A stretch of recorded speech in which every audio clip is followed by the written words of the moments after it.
Hi, this is Jean Marie Jobs, and welcome to the Feed Your Hero podcast. I am so excited this morning to have my friend Vannessa Robinson with me. Vannessa is one of my favorite people. She's got a lot of spark and life. She's an entrepreneur, she's a creative, she does personal training, and I think you're going to love what she has to say today about moving through life with hope and perseverance and grit and a sense of fun. So, welcome, Vannessa. Thank you. Thank you so much for having me. I'm really excited to be here and to spend a little bit of one-on-one time with you. So thank you. Yeah, you're welcome. So tell us a little bit about what do you do in your entrepreneurial world? What goes on there? I'm like, I wake up and I'm amazing. No, Right. I am a personal trainer. That's my general, what I call my 9 to 5er, right? That brings home the butter.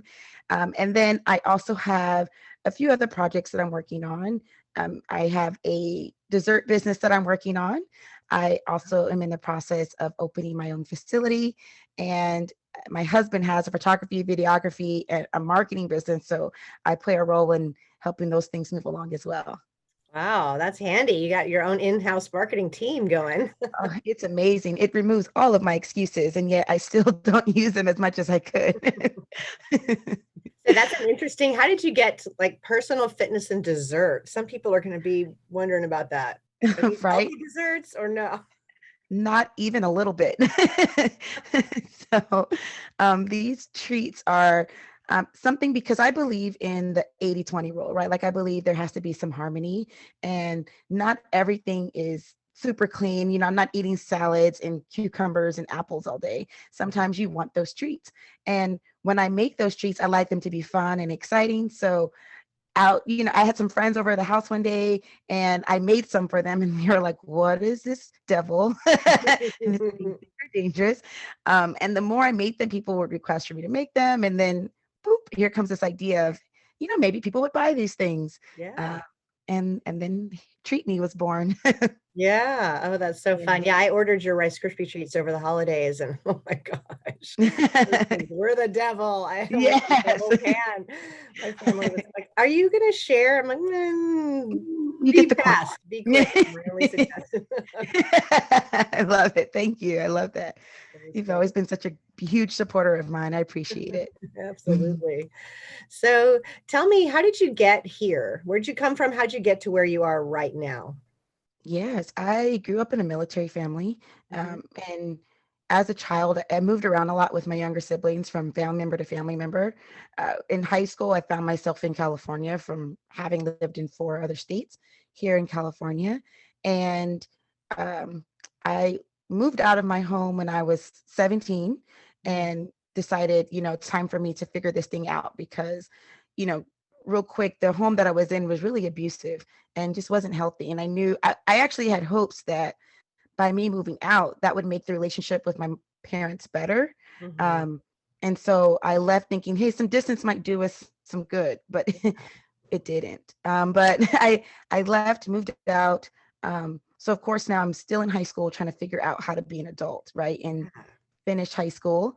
And I'm going through changes, trying to figure out how to make money. And I was in school at the time. So I continued going to school. I went to Cal State Dominguez and was working at a restaurant waiting tables. Um, and then when I was 20 years old, a friend of mine decided to come over to my house. I was having this big party, and of course, there's all kinds of debauchery happening, right? And Right. then he invites me to church, and I was like, okay, I mean, It's weird. sure, I guess, so, Yeah. um, so I go to church, and I don't remember the sermon at all, but I just remember the pastor quoting Jesus and saying, Jesus said that if you deny me before man, I'll deny you before my Father. But if you follow me, or if, I'm sorry, um, if you stand for me before man, I'll stand for you before my Father. Mm, And I had this little personal conversation with the Lord at that moment and mm, saying, I don't know if you're real. I will stand up right now. I will stand for you mm. and with people I was just drinking with last night if some things in my life change. So I did. I got up, and that was the first domino Wow. to me getting here where I am today. Yeah. So um, about a few weeks later, I met who would become my husband. And we were just friends at the time, and we were friends for quite a few years. And then we decided to become a couple, and 3 months later he proposed, and a year later we were married.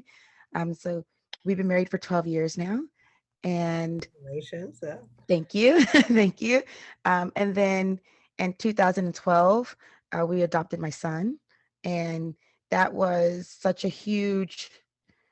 such a huge thing, to go through, to bring this little life into your life. And, looking back, we were just babies, we're not really ready to be parents. So, we had to do a lot of learning and growing. And I didn't realize how much of like how selfish I was, or how much of my past I was still holding on to, until Jay came along, and that kind of started this thought of, maybe there's some things in my life I need to change. And then Well, how jump old was forward. he when you adopted him? I'm sorry to jump in. How old was he? He was a brand new baby, right Baby. out the womb. Yes, fresh out the womb. So we've Wow. had him from day one, and he's been our little man. And jump forward to 2016, and I started working for a company that, took feedback and, open communication quite seriously. And this was a new environment for me, something that I had never experienced. I didn't grow up in an environment where we had this sort of open communication consistently. It was let's scream and scream and scream, and then when our voices come down, then we can talk, or I'll hit you first and then I'll ask questions later. So this was brand new, and this is how I was introduced to you. And I remember, Jean, the first time meeting you, I tell everyone this story. I go, the first time I met Jean, I wasn't so sure about her. I was like, I don't know about this woman. She doesn't know me, and she's saying all kinds of stuff to me. I don't know. And I remember coming home to my husband and repeating some of the feedback that you had given me. Like, one of the things you had said to me was, Vannessa, you have this way of pushing people away to draw them in. And I'm like, me? No, you don't know me. You don't know my life. So I I go home and I tell my husband these stories, and he's looking at me like, yeah, like he's not saying anything, but this look he's giving me.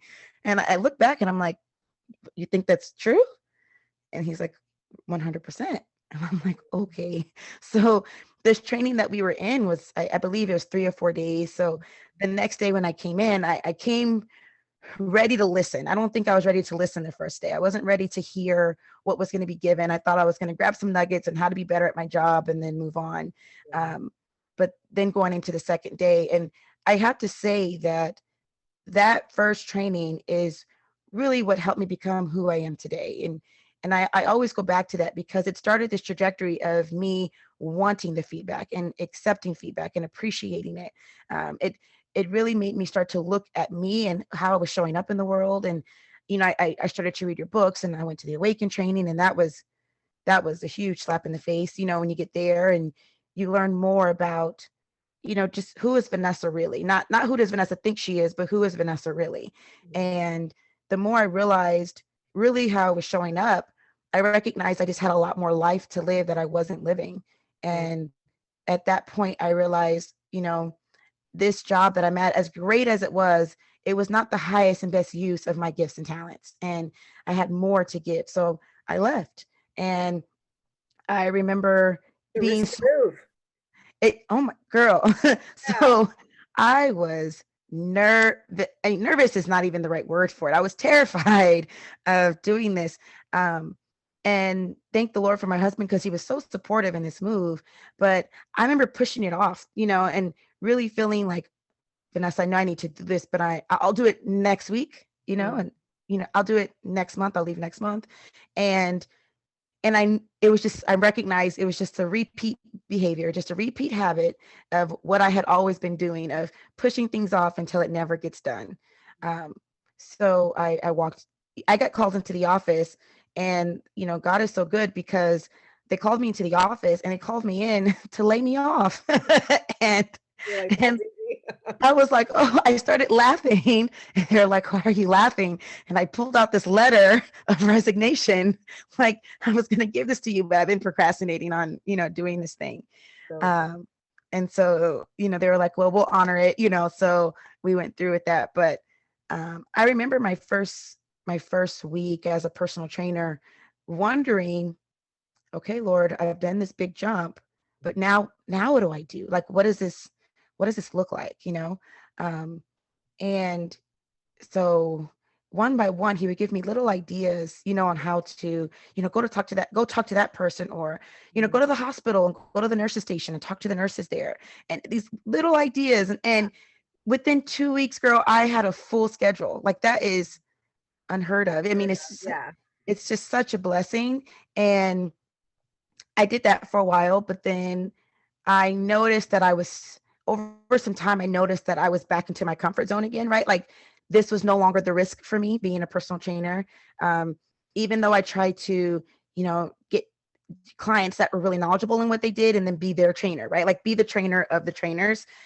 Even as I did that, it I still recognize, Vannessa, you're not risking anything anymore, right? There's no challenge here for you anymore.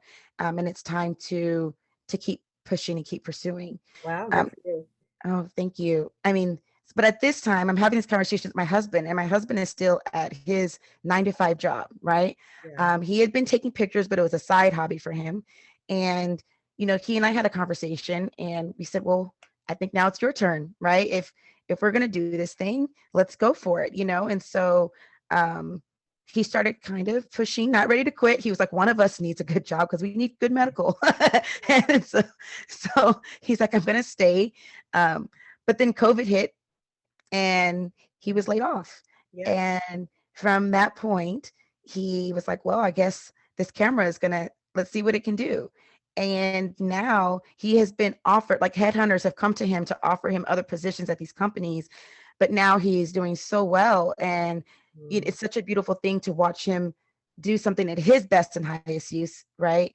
Where it now encourages me. And so now he and I are kind of going back and forth now with pursuing more, like, what else can we do? And, can we manage this at the same time? And, we're continuing to challenge each other with what else is there? I think that's a question you've always asked me as well is, what else is there? What else is available? What resources are we missing out on? And really doing our best to utilize those. And for me, asking for help, because that's not my way. My way is not to ask for help. Mine is to go in at it alone and then figure it out, and just hope everything just falls in place. So now in this position with talking about starting a dessert business, that's completely out of my wheelhouse. Oh, yeah. Completely. Opening my own facility, completely out of my wheelhouse, and something that 100% cannot be done alone. And now I am going to different businesses and asking for their help or asking for their advice or talking to other business owners. And, 6 years ago, that would not have been me. Not at all. I would have been pouting about how I was unhappy with my life and doing nothing to change it. Nothing. Wow. Wow. Yeah. And then but also somehow in this journey that you've been on, you also competed for a little bit. Tell me about that. Yes. So, my relationship with fitness a little while back was not healthy. I had this idea that it was vanity and, it's just a way for people to, meet other good looking people, then be dishonest with each other, like this whole idea of fitness. And where I was working at the time, they were having this 90-day fitness challenge, right? And what I loved about the challenge was it was based on how strong you could get, like how many push-ups you could do, how many pull-ups you could do, and all these different things. Now, growing up in a military family, we were very active. So, when we would get in trouble, it's like, go drop and give me push-ups. Like, people laugh when I say that, but I'm like, that's 100%. When I was with my grandparents, that is what my grandfather did. we had to do sit-ups and push-ups and things like that, right? So I loved the idea of seeing how strong I was, but growing up active and then seeing where I had gone and seeing I couldn't even do a push-up anymore, or I could barely do a few jump ropes and all these things that I just couldn't do anymore. I was honestly like ashamed of how I felt my, physical abilities had just dropped. Yeah. And so I said, okay, well, let's go for it. I'm gonna join this thing. Let's see what I can do.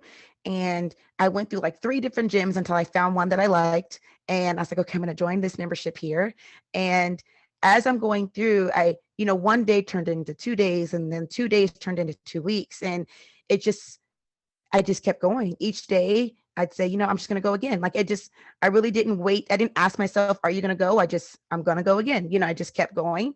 And I remember feeling me getting stronger and just how much I loved that feeling. I love that feeling of feeling strong. And when, pull-ups was a big thing for me. And I remember hopping on the bar and my husband kind of, hiking me up and being like, okay, I'm going to fall, because I couldn't even hold on to my own body weight. Mm-hmm. And being able to do one pull-up was a huge win for me.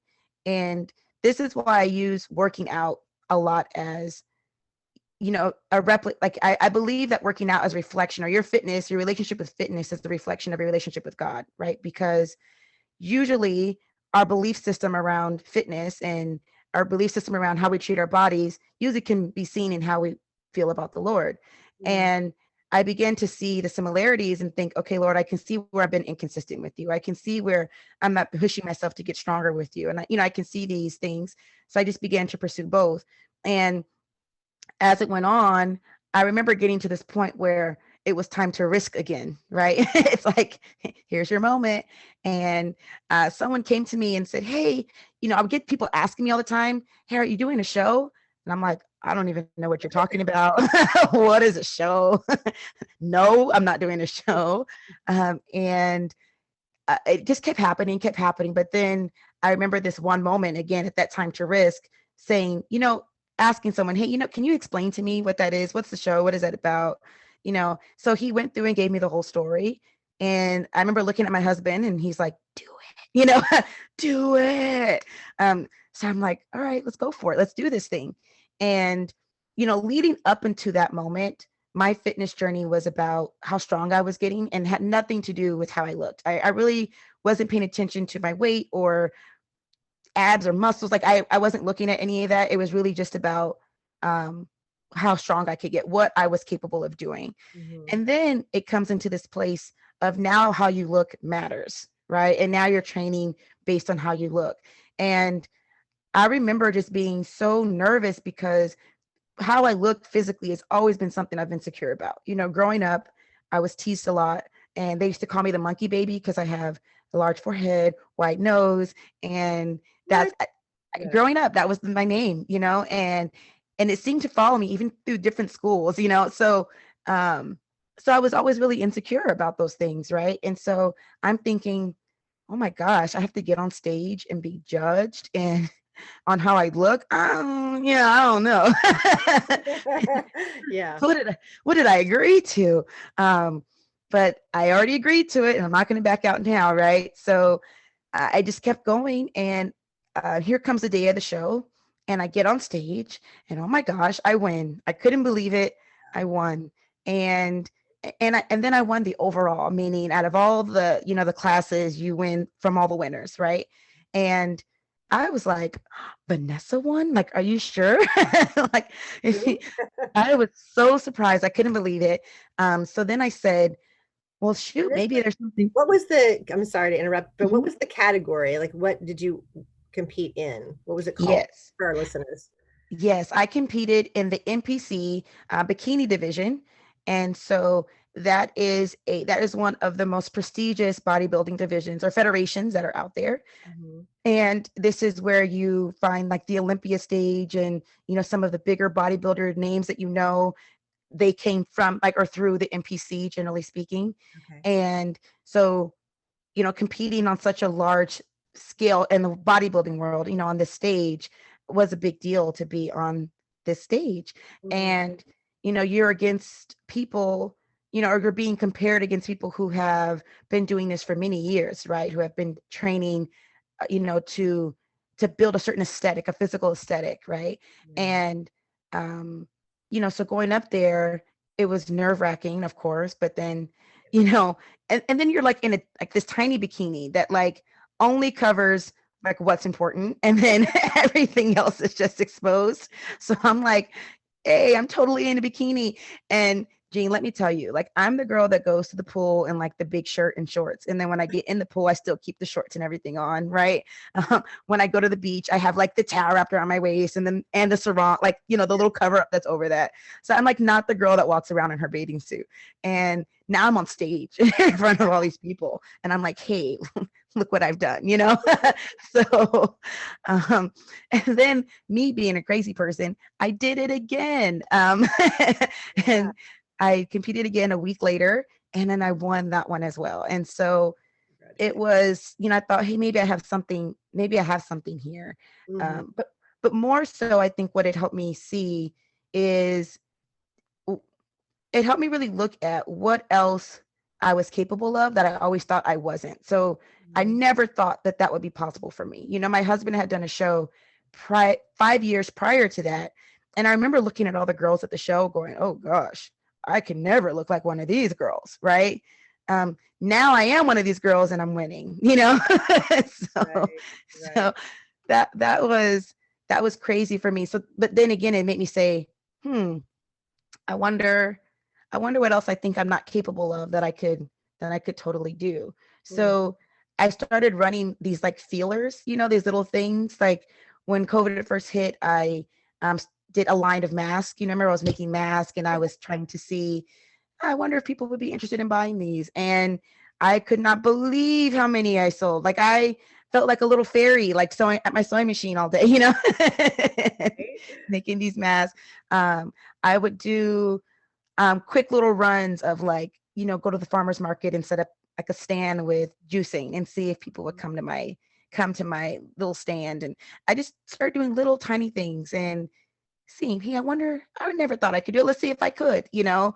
Um, but I still wasn't consistent in it. I wasn't, you know, I would go 1 week, 2 weeks, and then I wouldn't go again, you know. So now at this phase in my life, it's how do I keep going?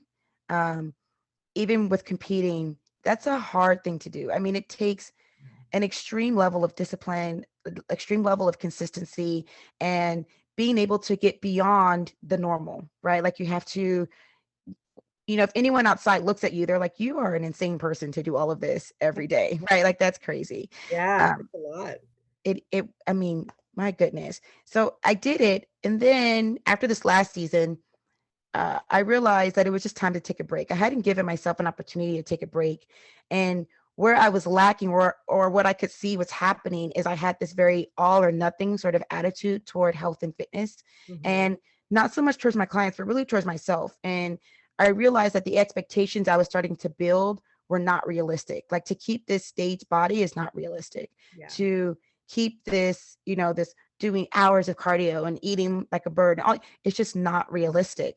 And I knew that it was time to take a break and change so that I could shift my mindset into a healthier place where I could, you know, understand what's healthy for life versus what's required to hit the stage. Compete. Yeah. Yeah. Hmm. So what is it that I love that you've said it a couple times, like what's the next risk in a sense, like what can you now push yourself to? And that's such a great question. Most of us don't ask that question. Most of us are like, ah, I made it. Yeah. That's it. Yeah, let me take a break now. Mhm. Where do you think that came from? Oh, that's a good question.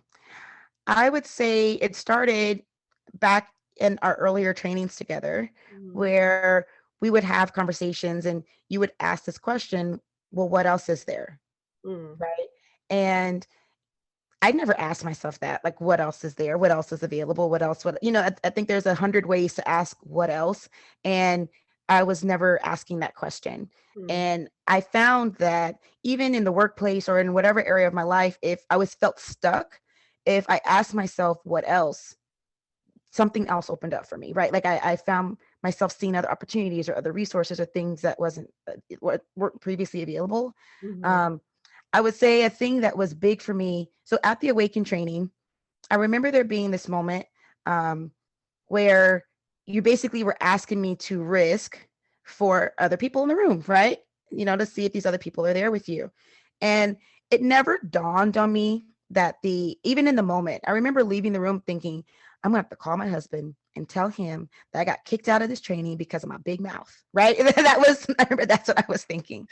And I remember walking out of the bathroom like tears, I'm like wiping my face, right? And I walk out of the bathroom and everyone's like working diligently saying, don't worry, girl, we're going to do this. We got you. We got you. And it was at that moment that I realized, oh, that's what she's saying is that there are people that are willing to help me, that care about me, that I never would have assumed that was even a thought in their minds, that they want to be here for me or want to help me. It never crossed my mind that that was even a possibility.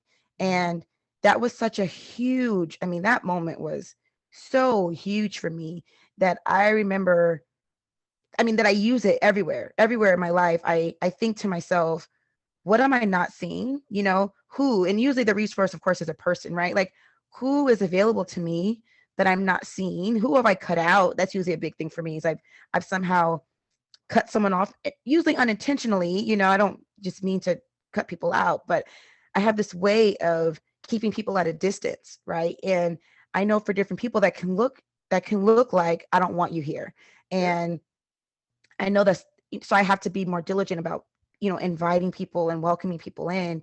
So when I feel stuck, I'm like, who else? What else? What else? And usually it's my husband, where I can say, baby, I need your help here. And I didn't ask, or sometimes it's my son or a coworker or something of that nature, where I am saying what else. And that what else, I think, is a reflection of the what else could I risk question, Mm-hmm. right?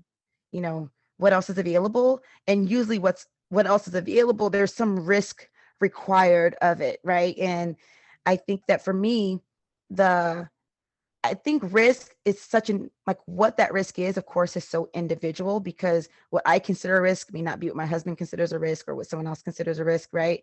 Right. And I think that's why I love that. I love the fact that that's the case, because if I go and bounce that idea off someone else, they have this way of simplifying it, where I have built it up to be such a huge thing in my head that when I go talk to them, they're like, that's not really a risk, Vanessa. Like, just That's do what it, we can do.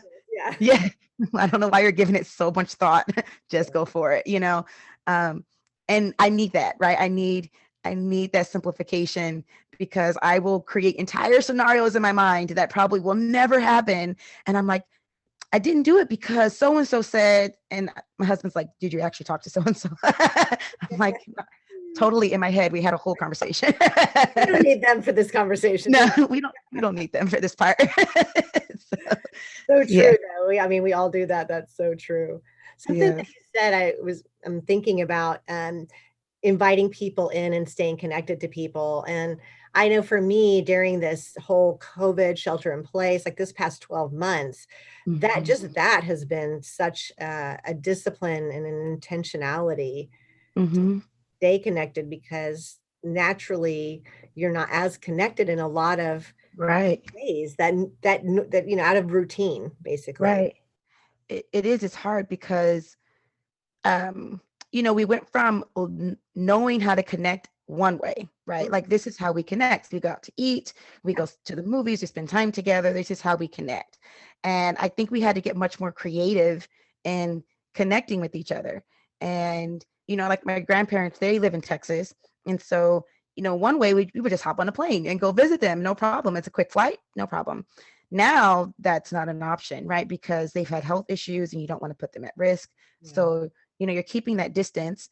And now it's like, okay, well, my grandparents, who aren't very tech savvy, we have to figure out how to teach them how to use Zoom and FaceTime and how to use these Yeah. things that we can connect. Um, but in some ways, I have to say, especially for someone like me, I'm thankful to it, because it's helping me become more intentional, because you have to be, you can lose touch with people so easily now. And it's helping me to just become more diligent about staying connected to the people that are important to me, and doing things when I think about it. Sometimes I'll think about a person and I'm like, oh, I'm totally going to reach out. And then a week later, I'm like, I never reached out to them. So it's like, at the moment, shooting a quick text, and now, thanks to COVID, it doesn't have to be a big thing. It can be a quick phone call. We don't have to make plans to meet. So we Yeah. can keep it simple and still connect. Yeah. Yeah. I Mhm. hear you. That's great.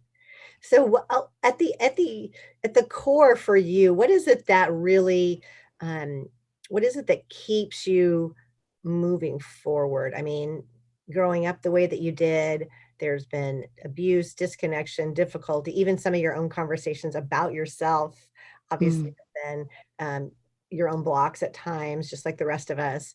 What is it that pulls you through? What do you anchor to for you to move past the obstacles? Mm. It has to be the purpose that I feel the Lord has given me. You know, uh, our life is only a vapor. We don't get very long here, Mm, and to know that the Lord has called me to something beyond me, right? To know that there is there's a reason for me to be on this earth.